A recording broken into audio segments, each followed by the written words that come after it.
Hello. Today's video is a beautiful tale of someone who found their love. Before we begin, if you're new to my channel, please subscribe to Anime Affair and turn on the bell notifications for all updates. If you enjoy the story, don't forget to like and share the video. The kitchen was filled with the sound of clattering utensils, loud enough to grab the attention of the girls in the lounge. They exchanged knowing looks, guessing the cause of the commotion. Unable to express anger towards the elders and uninterested in confronting the younger crowd, the pots and pans became the target of Malika's frustration.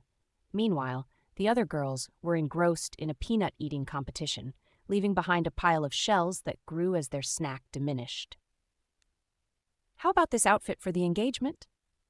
Sidra showed her phone to Miriam. The screen displayed a light purple and pink garara worn by a smiling model. However, Sidra was unimpressed. "No, we should pair long shirts with trousers and add a simple border design on the dupatta," Miriam suggested. Sidra nodded in agreement, appreciating her idea. Zainab, however, was absorbed in her favorite novel, oblivious to their fashion debate. When Malika's frustration went unnoticed, she peeked out from the kitchen to find the girls chatting and laughing without a care in the world. Her anger surged, but as she approached them, her fury turned into tears. "I don't want to get engaged to Riyasat," she burst out, crying. Her sudden emotional outburst startled the girls. They hadn't realized the issue was this serious. The Maliks lived in a 2-story house. That night, while the entire family was fast asleep, one room on the first floor remained lit at 3:30 a.m. Malika and her 3 cousins, Sidra, Mariam, and Zainab, were holding a late-night conference to solve Malika's predicament. A proposal had come from Riyasat, the son of their father's colleague.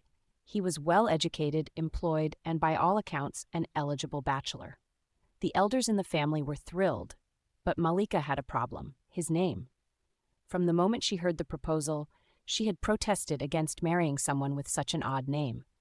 Her protests were ignored until her tears moved her cousins to take action. A week was left until the engagement. The girls devised a plan to call Riyasat and make him reject the proposal himself.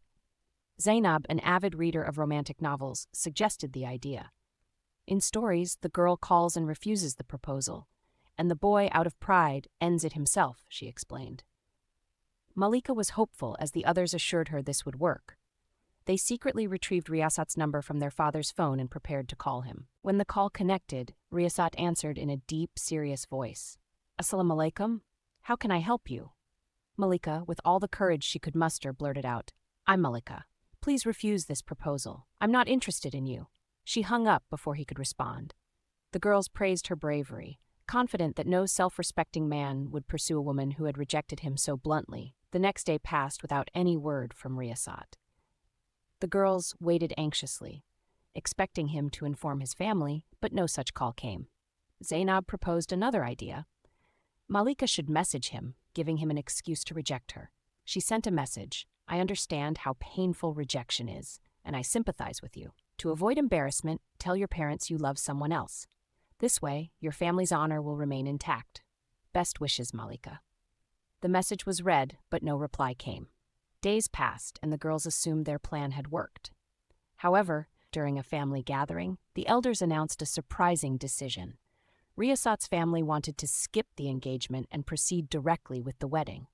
Shocked and speechless, the girls couldn't believe their plan had backfired so spectacularly. The wedding day arrived quickly. Malika, overwhelmed with emotions, entered her new home as a bride. Her thoughts were consumed by the peculiar name that had troubled her so much.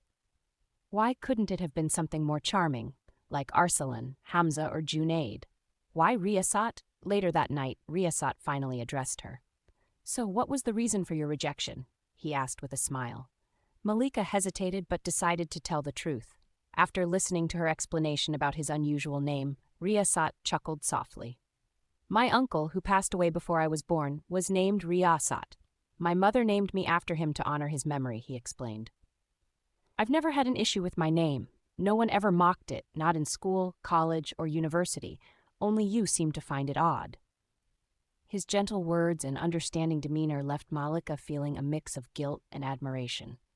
Over time, she grew to respect and love the man behind the name, realizing that it wasn't the name that defined him, but his character.